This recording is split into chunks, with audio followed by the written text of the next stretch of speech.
오늘은 마태복음 3장 말씀을 통해서 은혜 받으시겠습니다. 그 구약에서 약속한 그 세례 요한이 예수님의 오실 길을 예비하고 또 예수님에게 세례를 베푸시는 그런 말씀들이 나오고 있습니다. 1절에 보시면요, 그때에 세례 요한이 이르러 유대 광야에서 전파하여 말하되, 그때에 그랬는데 이 때는 아기 예수가 태어난 지부터 한 30년이 지난 때입니다. 예수께서 30살 정도가 되었을 때에, 즉 공생애를 이제 시작할 때에, 2장에서 3장 사이에 잠깐 사이에 30년 세월이 지나간 것입니다. 세례 요한이 이르러 유대 광야에서 전파하여 말하되 그랬습니다. 세례 요한은 예수님보다 6개월 먼저 태어났습니다. 그래서 샤가랴와 엘리사벳 가정에서 성령으로 아니고 천사의 지시하심을 받고 주님 오실 길을 예비할 자가 될 것이다라는 그런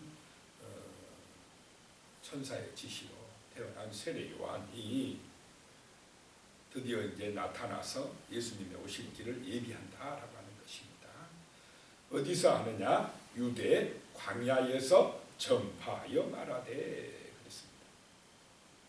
자, 이 하나님의 말씀을 전파하려면, 예수님의 오실 길을 예비하는 자가 되려면, 이 말씀을 전파하려면 사람들이 많은 곳이 좋겠습니까? 적은 곳이 좋겠습니까? 예루살렘이 좋겠죠. 사람들 많은데 많이 모여들 것 같으니까. 그런데 여기 보면 광야, 유대 광야, 빈 들판, 그 광야에 가서 전파하였다라고 하는 것입니다. 왜 그랬을까라고 하는 것입니다.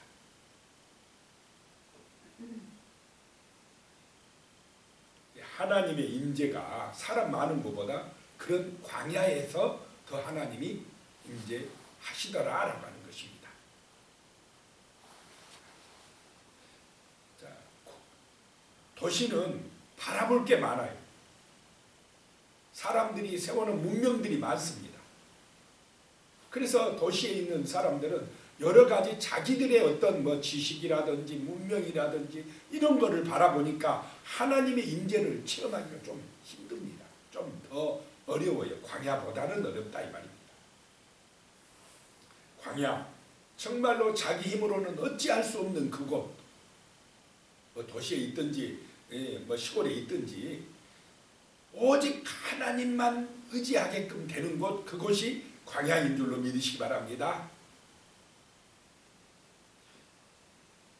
그 광야에서 하나님을 만나게 되고 하나님의 진리의 말씀이 선포되어진다라고 하는 것입니다.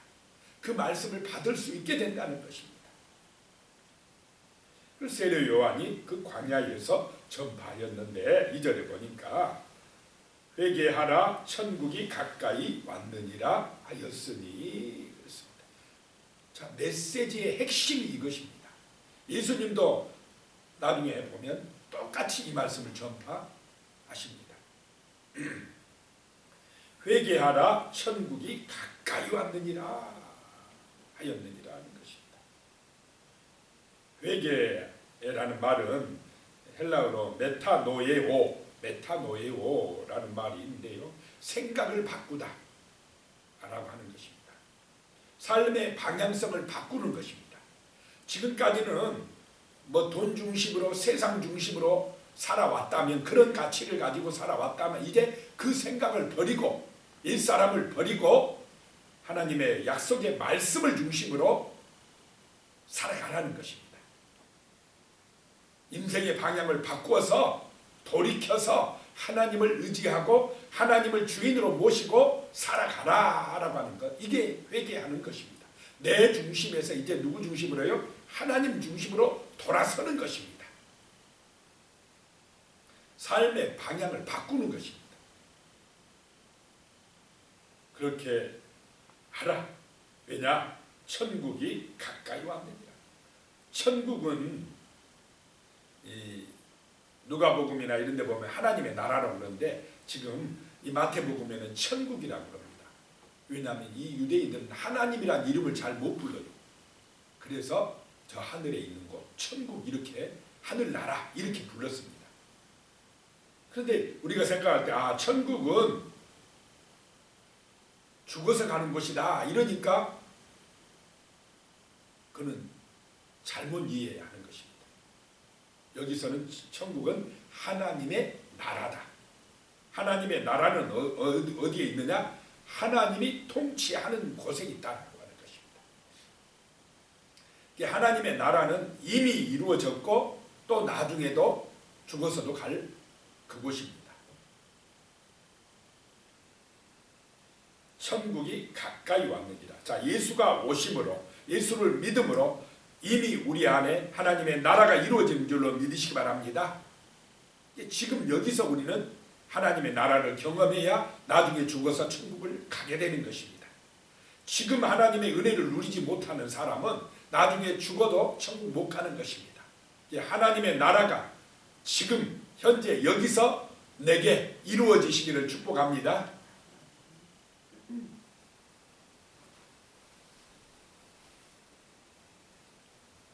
3절입니다. 그는 선지자 이사야를 통하여 말씀하신 자라. 일러스되 광야에 외치는 자의 소리가 있어 이르되 너희는 주의 길을 준비하라. 그가 오실 길을 곧게 하라 하였느니라.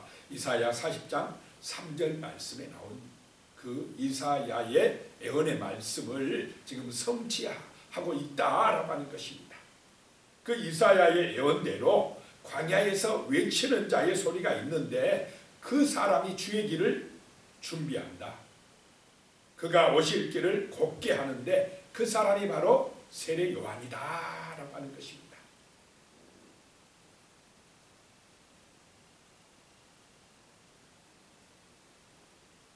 자, 우리도 세례 요한처럼 이 땅에 주의 길을 준비하는 사람이 되시기 바랍니다.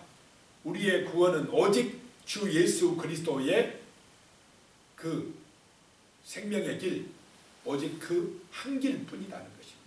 주 예수 그리스도를 통해서만이 죄 용서받고 하나님의 자녀로 구원받는 하나밖에 없는 길이다라고 하는 것입니다. 그래서 너희는 주의 길을 준비하라. 이 주의 길은 하나밖에 없는 길입니다. 그런데 밑에 나오는 그가 오실 길을 곧게 하라. 밑에의 길은 복수입니다. 자,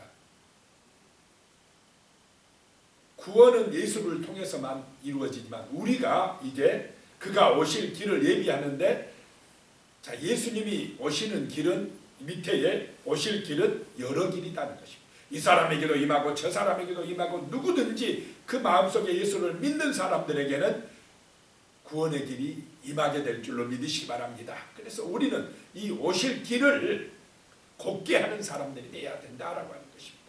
예수님을 전파하여서 수많은 사람들에게 그 주님의 오실 길을 예비해 주는 사람, 구원의 길을 열어주는 사람들이 되어야겠습니다. 4절에요. 이 요한은 낙타 털옷을 입고 허리에 가죽띠를 띠고 음식은 메뚜기와 석청이었더라. 광야에서 활동한 사람이었다. 석청은 야생 벌꿀 같은 것입니다. 5절에요. 이때에 예루살렘과 온 유대와 요단강 사방에서 다 그에게 나와. 참, 이 진리가 있으니까요. 생명의 말씀이 있으니까 예루살렘에서 사람들이 광야로 오더라. 온 유대에서 사방에서 다 몰려오더라 라고 하는 것입니다. 자, 우리가 어디에 있든지 광야에 있어도 정말로 진리의 말씀을 선포하면 사람들은 구원받으러 올 줄로 믿으시기 바랍니다. 이 진리는 영원하기 때문에 그렇습니다. 진리가 선포될 때에 하나님이 역사하기 때문에 그렇습니다. 물론 때로는 박해하고 싫어하는 사람들도 있지만은 구원받을 사람들은 온다라고 하는 것입니다. 6절에요. 자기들의 죄를 자복하고 요단강에서 그에게 세례를 받더니 많은 사람들이 사방에 세례 요한에게 몰려왔습니다. 정말로 세례 요한 위대한 선지자다고 사람들에게 소문이 나기 시작했습니다. 그랬더니 7절에 보면요, 요한이 많은 바리새인들과 사두개인들이 세례 베푸는 대로 오는 것을 보고 이르되 독사의 자식들아 누가 너희를 가르쳐 임박한 진노를 피하라 하더냐 그랬습니다. 그런데 왜 이 바리새인들과 사두개인들이 왔을까요?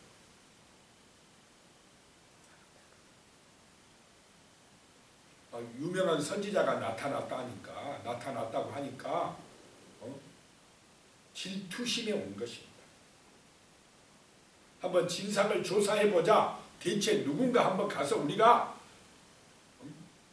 한번 확인해보자 라고 바리새인과 사두개인들이 왔다라고 하는 것입니다. 바리새인들은 자기들이 의롭다고 생각하는 사람들입니다.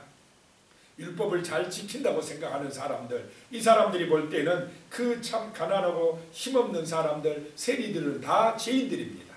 그런데 그 죄인들이 광야로 몰려간다는 것입니다. 대체 누구한테 몰려가는 거야? 한번 가서 조사해보자. 사두개인들은 어떤 사람들입니까? 당시 정치 권력자들입니다. 이 사람들은 부활이나 천사도 안 믿습니다. 오직 세상의 영광, 그것만 추구하는 사람들입니다. 이 사람들이 와서 오니까 세례요한이 바로 그냥 너희는 독사의 자식들이다 라고 말씀을 하면서 누가 너희를 임박한 진노를 피하러 오라가더냐 라고 굉장히 그들을 뭐라고 나무라고 했습니다. 그러면서 8절에 그러므로 회개에 합당한 열매를 맺고, 열매가 중요하다는 것입니다. 9절에 속으로 아브라함이 우리 조상이라고 생각하지 말라. 내가 너희에게 이루느니 하나님이 능히 이 돌들로도 아브라함의 자손이 되게 하시리라. 바리새인들은 자기들이 믿음의 조상 아브라함의 후손이라고 자기들은 의롭다고 생각하는데, 사두개인들도 그러는데 세례 요한은 너희는 속으로라도 아브라함이 우리 조상이라고 하지 말어. 너희는 구원받지 못해 라고 그냥 굉장히 강하게 질책을 하고 있습니다. 그러면서 하나님께서는 이 돌들로도 능히 아브라함의 자손을 만들 수가 있다. 그런데 너희는 안 돼 이 말입니다. 바리새인 서기관들, 바리새인 사두개인들, 너희들은 안 돼.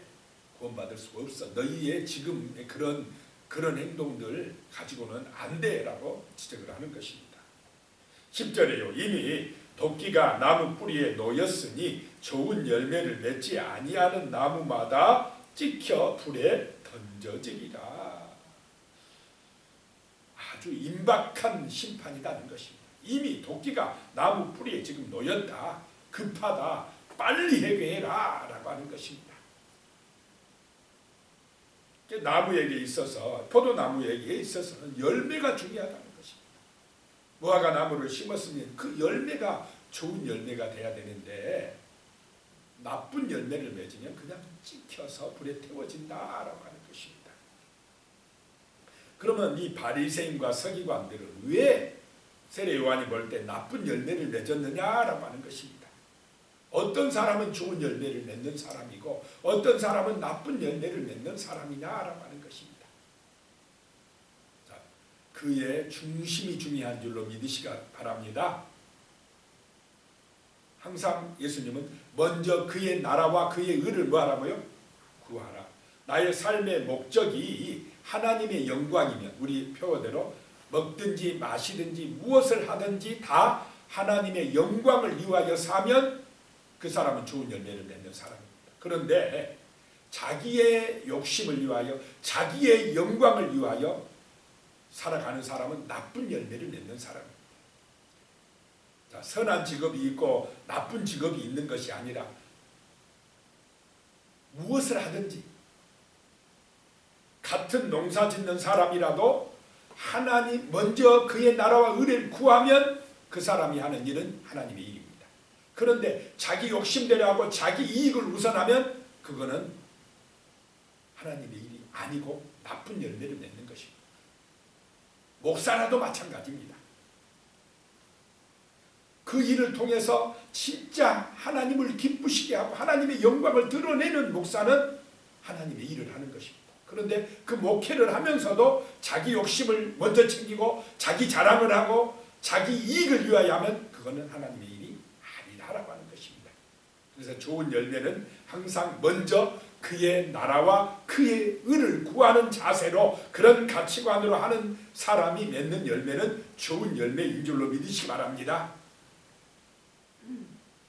이 바리새인들이 겉으로 볼 때는 굉장히 의로워요. 이 사람들이 율법을 잘 지킨다고 생각하는 사람들입니다. 그런데 예수님이 보실 때는 그들은 겉으로는 이선이다, 속으로는 자기 욕심이 가득했다라고 지적하고 독사의 자식들이라고 세례요한이 지금 선포하는 것입니다. 자, 우리는 자기가 주인 되면 안 될 줄로 믿습니다. 돈이 주인 되면 안 된다 이 말입니다. 하나님이 주인 되는 삶을 살 때에 좋은 열매가 맺어질 줄로 믿으시기 바랍니다. 11절에 나는 너희로 회개하기 위하여 물로 세례를 베풀거니와 내 뒤에 오시는 이는 나보다 능력이 많으시니 나는 그의 신을 들기도 감당하지 못하겠노라. 그는 성령과 불로 너희에게 세례를 베푸실 것이요. 자, 세례 요한은 철저하게 누구를 드러내고 있습니까? 자기의 뒤에 오실 예수님을 준비하고 오실 길을 예비하고 있습니다. 나는 그분의 신들매도 신발끈도 맬 수 없는 사람이다. 예수님께서 보실 때는, 말씀하실 때는 세례 요한은 이 땅에서 여자가 낳은 자 중에 가장 큰 자라고 하는데 그 가장 큰 자가 나는 예수님의 신발끈도 매기 힘들다. 얼마나 겸손합니까? 철저하게 주의 영광입니다. 이것이 좋은 열매 맺는 길인 줄로 믿으시기 바랍니다. 나는 물로 세례를 베풀지만 내 뒤에 오시는 그분은 성령과 불로 세례를 주실 것이다 라고 말씀을 하고 있습니다. 자, 우리도 이래야 됩니다. 철저하게 예수님을 높이는, 그분의 영광을 드러내는, 그분의 오실 길을 예비하는 좋은 열매를 맺는 하나님의 백성이 되시기를 축복합니다. 12절 손에 키를 들고 자기의 타작마당을 청하게 하사 알곡은 모아 곡간에 들이고 쭉정이는 꺼지지 않는 불에 태우시리라 라고 말씀합니다. 자, 예수님이 오실 때는 성령으로는 정말 말씀을 깨닫게 하고 믿게 하시고 불로는 심판하신다 라고 하는 것입니다. 그래서 손에 키를 들고 타작마당을 정확히 하사 알곡은 모아서 곡간에 들이고 알곡은 천국으로 인도하고 쭉정이들은 불 속에 태워 심판을 받게 하신다라고 하는 것입니다.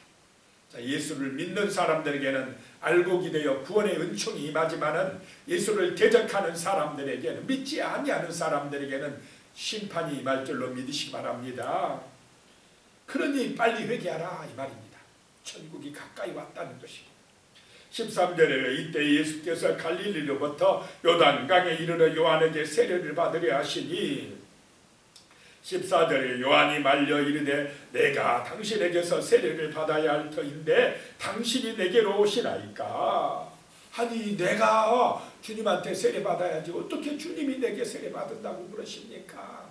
그러니까요 15절에 예수께서 대답하여 이르시되 이제 허락하라. 우리가 이와 같이 하여야 모든 의를 이루는 것이 합당하니라 하시니 이에 요한이 허락하는지라. 예수님은 죄값을 대신 치르시기 위하여 인간이 되어 이 땅에 오신 줄로 믿으시기 바랍니다. 그래서 사람들과 같이 물세례를 받으셨다라고 하는 것입니다. 그래야 모든 의를 이루신다라고 하는 것입니다. 여기서 의라는 것은 로마서 3장 21절 22절에 보면요, 이제는 율법 외에 하나님의 한 의가 나타났으니 율법과 선지자들에게 증거를 받은 것이라. 곧 예수 그리스도를 믿음으로 말미암아 모든 믿는 자에게 미치는 하나님의 은이 차별이 없느니라. 구약에서 율법과 선지자들이 증거한 대로 하나님의 한 의가 나타났다 이 말입니다. 그리스도가 오셨다는 것입니다. 그래가지고 십자가에서 정말로 속죄의 양이 되셨다는 것입니다. 보혈의 피를 흘려주셨다는 것입니다. 그래서 누구든지 믿는 자는 의롭게 되어진다. 차별이 없다라고 하는 말씀입니다. 자, 우리의 공로가 아니라 예수님의 공로로 십자가의 그 의로움으로 우리도 그 의롭게 되는 줄로 믿으시기 바랍니다. 16절에요. 예수께서 세례를 받으시고 곧 물에서 올라오실 새에 하늘이 열리고 하나님의 성령이 비둘기같이 내려 자기 위에 임하심을 보시더니, 세례받고 올라올 때에 하늘문이 열리고 성령이 임하셔서 예수님의 머리 위에 임하시더라 라고 하는 것입니다. 그리고는 또 17절에 하늘로부터 소리가 있어 말씀하시되 성부 하나님의 음성이 들립니다. 이는 내 사랑하는 아들이요 내 기뻐하는 자라 하시니라. 이 내 사랑하는 자는 시편 2장 7절에 나오는 말씀이고, 내 기뻐하는 자는 이사야 42장 1절에 나오는 말씀입니다. 이런 말씀은 왕들이 대관식을 할 때에 행하는 그런 의식이랍니다. 예수 그리스도는 만왕의 왕으로 지금 등극하시는 것입니다. 성부, 성자, 성령의 역사가 여기서 지금 나타나고 있습니다. 자, 오늘 말씀 정말 회개하라 천국이 가까이 왔느니라 라고 하는 말씀을 기억하고, 우리는 정말 먹든지 마시든지 무엇을 하든지 다 하나님의 영광을 나타내기 위하여 살아가는 좋은 열매 맺는 거룩한 백성 되게 해달라고 같이 기도드리겠습니다. 살아계신 하나님 아버지, 정말로 이 말씀을 잊지 말게 하여 주시옵소서. 천국이 가까이 왔으니 회개하라 라고 하는 말씀, 하나님 이 말씀을 우리가 기억하고 우리의 삶의 중심에 예수가 있게 하여 주시옵소서. 우리의 중심에 돈이 아니라, 세상의 것이 아니라, 우상이 아니라, 내가 아니라 정말로 하나님의 말씀이 있게 하여 주시옵소서. 주 예수 그리스도가 우리의 삶의 중심에서 목자가 되어 주시는 은혜로운 삶이 되게 하여 주시옵소서. 정말 천국이 가까이 왔으니 하나님 아버지, 우리의 삶의 방향이 세상에서 옛사람에서 새사람이 되어 주 예수께로 향하는 은혜로운 삶이 되게 하여 주시옵소서. 세례 요한처럼 참으로 주의 길을 준비하고 예비하는 그런 아버지와 성도의 삶을 살아갈 수 있도록 도와주시옵소서.